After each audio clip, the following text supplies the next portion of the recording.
we have Friends Sahorda. Hi guys. Hi, good evening. Good afternoon everyone. Congratulations, Big Four. Thank you. Okay, before I proceed, kanina babanggit na si Angel Locsin, bigla ko na na-imagine tuloy kasi parang lahat gusto yung katabaw si Angel, hindi ikaw nakatabaw with si Miss Angel way back, Bonchok.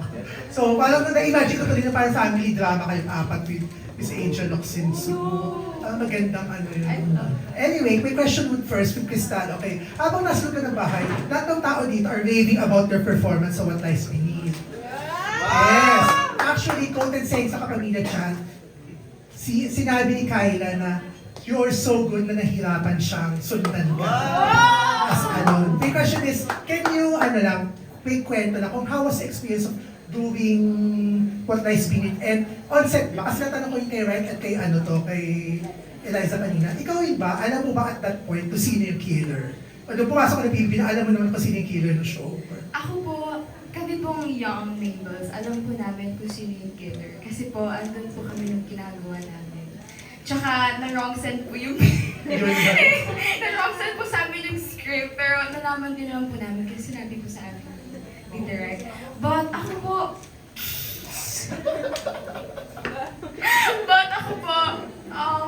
paano ko po ba pinaghandaan si Erica? Honestly po, I just really read my script. Tsaka hindi ko din naman po yung magagawa if wala pong tulong ng mga directors ko. Tsaka at the same time po talaga, I really immersed myself in my character. I asked my director so many questions. Hindi lang because I'm a curious person, but because I really want to get to know my character. And gusto kong magawan siya ng magandang performance talaga. And I'm happy na maganda po yung pagtanggap sa kanya ng mga tao. And I'm really proud of my character, si Erica, because I really did my best. Sobrang galing, exciting 50 pesos scene dun. So, yun, congratulations, Erica. Everyone tawag namin sa Petit Stars. Salamat po. And for Joaquin and Dela. And by the way, Joaquin, napatuloy namin Topang Show 18. You were so good in it. Oh, thank you. Congratulations. Also, I like your shirt. Life and then there's a battery and then there's like 3 more. It's like a letter E. Thank you, Joaquin. And So, naalala ko lang yung nilaunch kayo nung Star Magic way back last year. Diba? But my question is, kasi nabanggit na yung si Miss Angel, and then ikaw, nabanggit nyo na yung first 24 hours. Diba? So, kayo, nung nakita nyo si Miss Angel, we're curious about si Kuya Daniel mo. Ano yung mga unang sinabi nila sa inyo, or yung mga unang moments ninyo na pwede nyo i-share sa amin pagkalabas nyo ng bahay ni Kuya? Paglabas ko po, pag salubong ko kay Kuya DJ, una niya pong sinabi sa akin na I'm proud of yun po agad. And then he just told me. And actually, di ba, quiet din si Kuya Daniel mo sa social media. Then, last few nights, bigla siyang nag-post ng support sa'yo talaga. Ah, really? Sa tweet, we saw it on X, nag-post siya ng ano. So, Wow! Thank you, Kuya! Yung sa pagboto yun, di ba? yes, sa magboto. Nagulat ka kayo, ano si DJ? Parang, ikaw naman, Joaquin, how was it with you? Ano yung mga unang sinabi si Miss Angel? puro kwentuhan lang talaga. As in, like, as soon as I got home, it was like, the door, we closed the door. Okay, so, it's like, kami lang apat na pamilya, like, my mom, my dad, Tita Angel, tsaka yung lola ko si Jello. As in, parang ano siya, like imagine you going home with your best friends after something crazy just happened. You're just gonna go, like, my point is, crazy talaga yung kwentuhan and it just went on and we didn't notice that time passed by. Kasi hindi lang siya kwento from me to them, pero ginuwento din nila yung mga nangyayari sa outside world sa akin.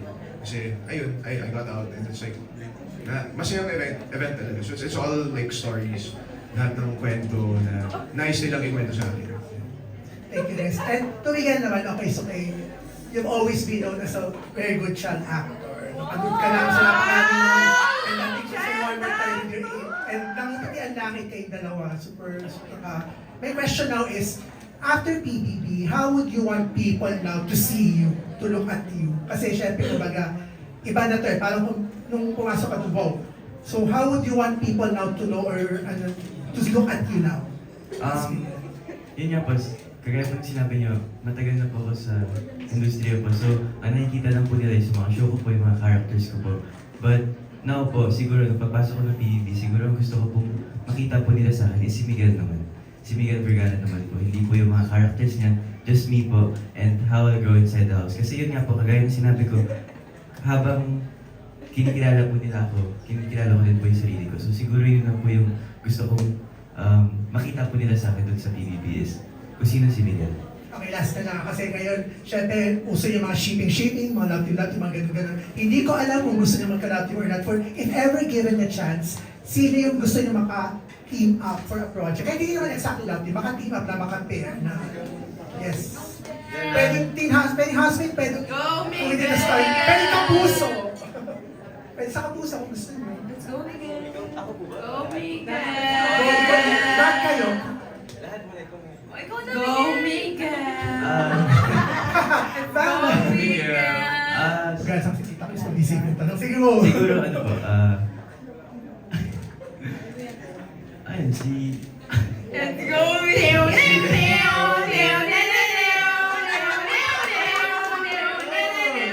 Ayun, siguro si Liza.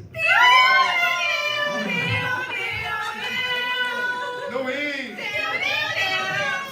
Pero di ba, you were the young invest dun sa What Lies Beneath. Yes po. So yun, so Ito ako doon. nagkaano. Gusto ko yung may sariling sound effect. Oh, Yes po.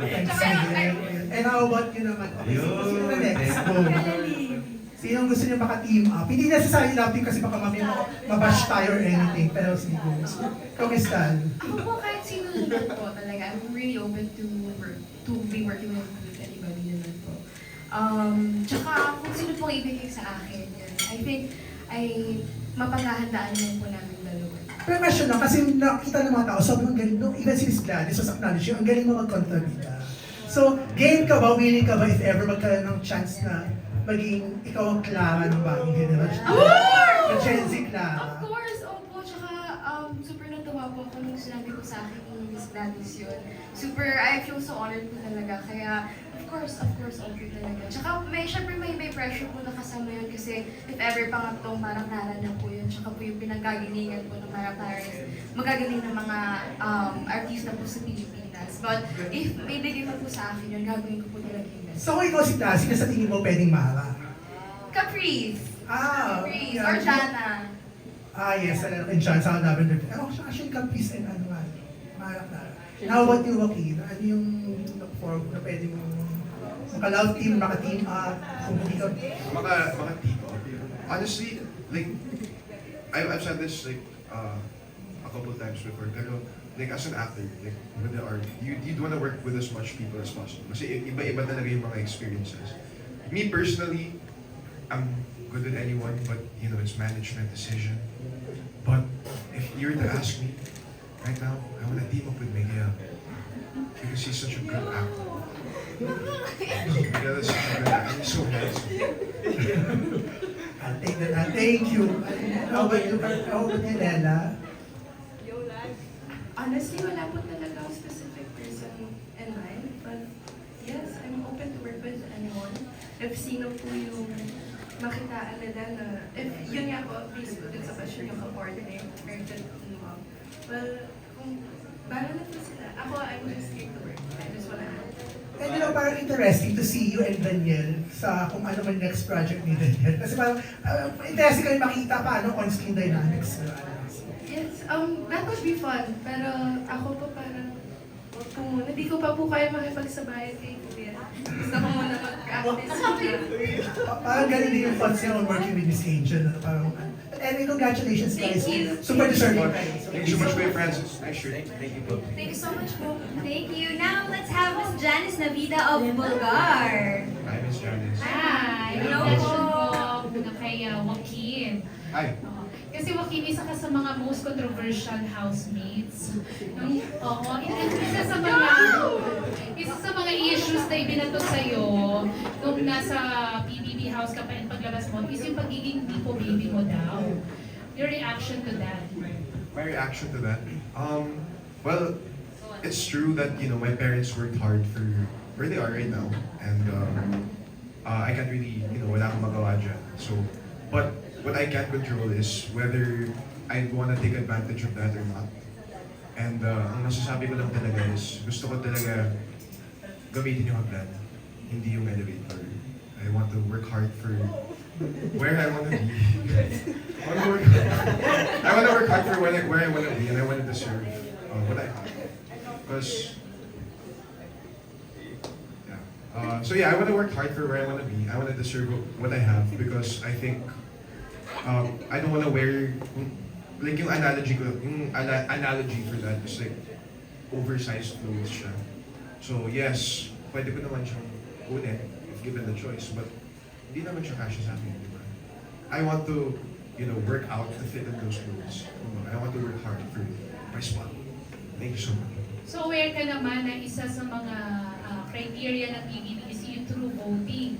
So bago ka pumasok, in-inform mo na ba sina Daddy mo at Tita Angel mo na huwag kang gastusan masyado para iboto at manalo dito sa PBB? May ganun ba? Yes, actually, binanggit ko siya ng tapatan. I told them as much as possible don't vote for me because like I said, I want to deserve, it's really my mindset, it's my moral compass to want to deserve where I stay. So, I mean, si Tita Angel, naghulog siya ng 12,000 pesos para sa akin. So, thank you so much. But I told them not. Pero kung sakali, di ba, kaya niya kahit siguro 5 times. Kahit times 5 ng 12,000, kaya gumastos. Probably. And yung next question ko naman, kasi Joaquin and Lela, parang after yung lumabas ng PBB, may lumabas na na nag-bonding kayo and nag-shagging yata kayo. Di ba? May ganon. Yeah. So, gusto ko na malaman, kailan nagsimula yung closeness nyo? Friends na po talaga kami before PBB pa po. And yeah, we're very close. I mean, we met before we launched. And then, magka-chat na kami. And then, nagkataon na we have the same interests and stuff. And we vibe. Tsaka lagi siyang umuo sa mga, sa mga ayaw ko. Nagkalimawin mo nung magka-chat. Hindi. Friends No, na. we text. There's nothing wrong. The notions of magka-chat is crazy, bro. It's like, bro, we just text. Like before. Like we text a lot. And mahilig ako mag-aya. So, I love the friends who always say yes. And she always says yes. So, ang real score, friends lang talaga. Friends lang po. Ang bilis! Ang bilis, Lela! Kasi parang feeling ko kanina pa niya gusto kunin yung mic ni Joaquin. Kaya pinapalo. And si Lela, kasi alam naman natin very strict ang kuya mo, di ba? And ang mamo naman, sinasabing stage mom. So, sinong mas mahigpit sa kanila? Si Kuya, si Mama, lang yun. Pero si Kuya may Anong mga paalala niya sa'yo, binibili niya sa'yo? Si Kuya po. Yes, ako. Na dapat gusto ko daw po yung ginagawa ko. Kasi before pa po ako pumasok sa industry po na to, sinabi niya na po sa akin na hindi lang puro rainbows and butterflies, madami rin roller coaster rides, daming ups and downs. And sabi niya, inisa-isa niya po talaga sa akin and tinanong niya ako if kaya ko daw po. And then, yeah, yun lang po. Pinaalala lang niya po sa akin na it's not going to be easy. So you have to love it. Kailangan daw sigurado ako. But sobrang supportive po ni Kuya. May mga paalala din ba siya sa'yo about boys? Wala siyang specific na sinabi paalala. Huling sabi lang niya sa akin, ayus-ayusin yung Carmel. I gets ko na yung ibig sabihin niya doon. So wala naman siyang mga, yung pagbabantay talaga na yung mga maligid sa'yo, mga nagpaparamdam sa'yo. Meron pa rin. May silip-silip pa rin siya. Pero si Kuya gusto lang naman niya po ako maging masaya. Nasa, I'm 20 na rin naman po. So he's just being supportive. Sabi mo ngayon, mamo, hindi naman, mas mahigpit si Daniel kaysa kay Miss Carla. So kayo, Miss Carla, okay ba kung sakaling may manliligaw na sa'yo, Nala? Yung mom ko, if okay lang po sa kanya. Ako. Yeah, okay lang po. And basta tamang edad na rin naman po. Decide. So ano naman kaya ng mom mo? Na, ayun din po, same lang kay Kuya na if ever bubuksan ko yung puso. If ever bubuksan ko yung heart ko, kailangan sigurado po ako. At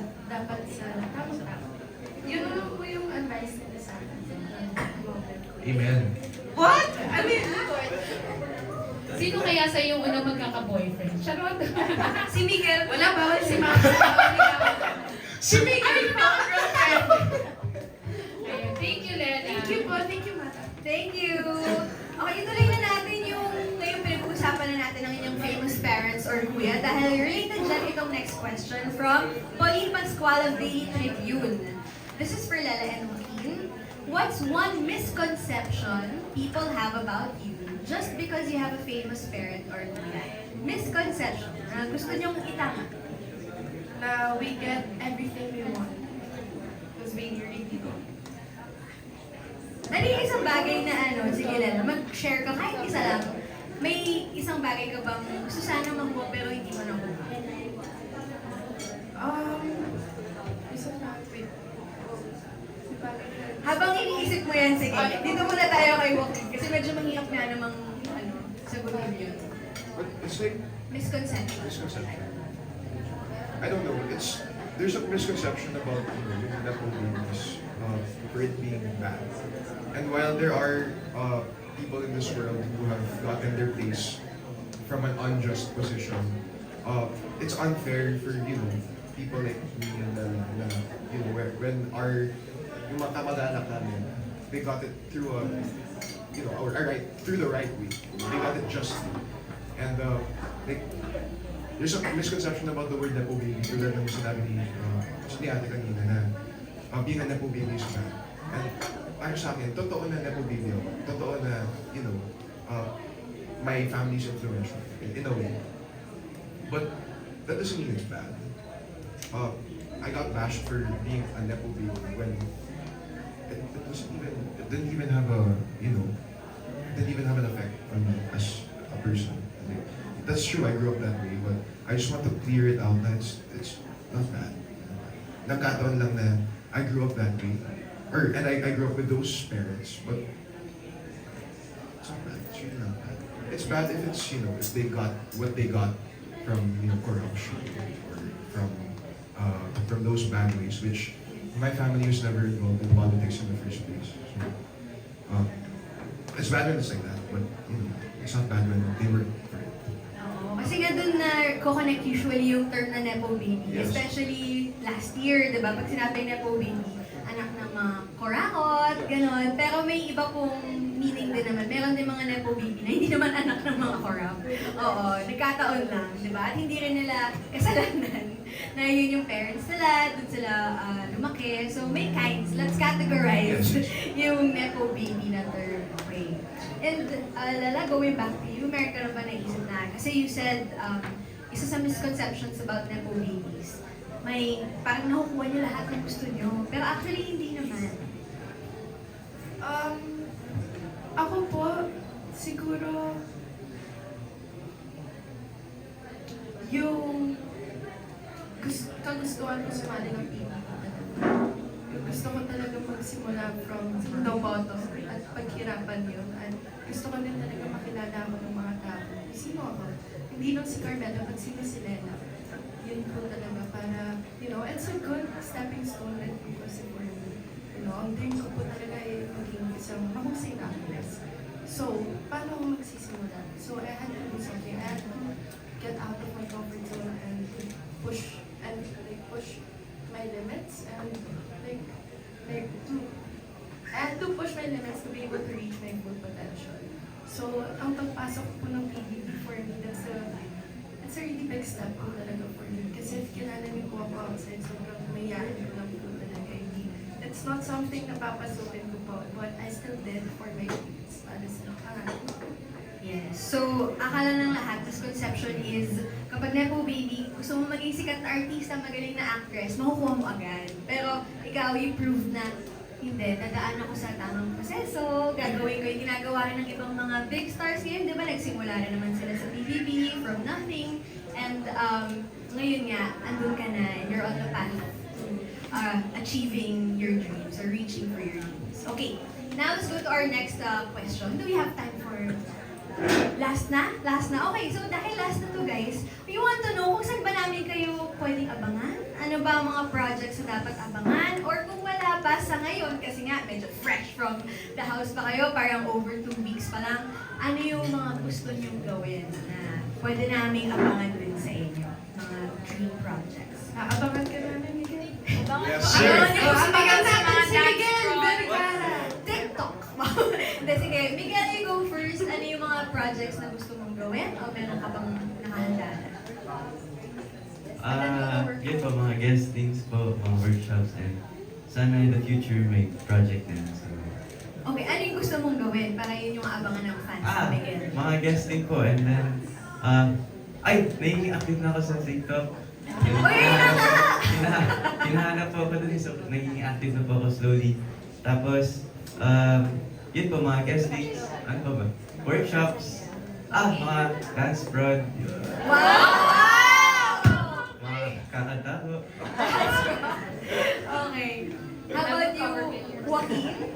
Ayun, like, I came in this to act, so I guess if there's something to, siguro yung mga projects ko. If there's something to abang. Yung mayroong bagay na pwedeng abangan ang ating mga proyekto. So adorable. Okay. So, ano yan, kung may pwedeng abangan. Projects kami in the future. Kasi sa ngayon, as in wala pang project na as in like solid or Yeah. not solid pero sure. Oo. So parang lahat ng mga projects namin in talks. Yes. So hindi pa namin alam pero ayun, mga shows, movies, if we hope so. Sunod ko na rin, follow-up question. Since your dad is a director, do you have any plans on also becoming a director, not just an actor? Well, actually, yeah. So I love the art, right? And I love the art of film, not just acting. So hindi naman siya totally out of the question. Siguro kung nagkataon na I get an opportunity like that, I'll try it. Open ka rin. I'm not close. Okay. I'm totally open to it. I love everything. Yeah. Okay. And Crystal? Yun po siguro mag-abang-abang. Ako naman po, Abangers. I really just want to act din. Like, okay, gusto ko po talaga kumano. So, pinag-prepare ko din po talaga na magkaroon po ng mga doors and opportunities to act, showcase my talent more. And I pray na if ever na po mangyari, okay po, supportahan po kami lahat or ako na bumalik po dun sa pag-aartist na siya. Na-miss mo? Per Okay. Thank you, Crystal. Lala? Ako naman po. Asap daw po. Yes, sir. Ako yung dance products, Yes. Alam mo, solo project. Solo, Pag yan sineryoso ng Star Magic, abangan nyo. Ako naman po since never pa po kami ka-project or acting project. So, if ever, this is gonna be my first time. And ayun po, sana abangan niyo po yun kung kailan man po yun. Basta now, focus po muna ako, practice muna para worth it yung panonood niyo po sa akin. And yeah, abang-abangan na lang guys. Thank you. And every year, nasa Star Magic All-Star Games, guys! Yes, I'll see you Sa there, volleyball. Oo. So, tingnan natin kung may Star Magic All-Star Games this year. Okay, meron daw po! Yes, I'll see you guys! Wow! Sabi po ni Miguel na Ayan nga, Si Tana, baka sumali sa gusto volleyball. ko lang Let's do that. Mag-muay tayo sa volleyball, why not? basketball. Si Miguel yung tatay! Team captain ng basketball si Miguel. You would be Hindi ko surprised doon. gaano kagaling si Siya daw po yung muse. Si Miguel daw. Yes. Tsaka for sure, kung maglalaro kayo, kung sino man maglalaro sa inyo, andun yung mga housemates ninyo to support. Diba? Manonood din sila. So, abangan din natin yan. Okay, so maraming salamat po sa pag-subaybay sa ating Star Magic Spotlight Press Con. Sobrang special na episode na to. We know you're very busy. Thank you so much for making time for us. So lastly, what's your message to all of your fans? Go ahead. I love you guys. Mahal ko I love you guys so much! I love you. Maraming salamat sa pagnonood po. I love you guys. Mahal po namin kayo. Thank you for loving Yes, Thank you so much, everyone. Thank you. Appreciate natin kayo lahat. Sana masarap ulam nyo. We love you so much. Yes, Yeah! guys! I love you At guys. sana naiintindihan yan kahit sabay-sabay sila mag-thank you. Thank you.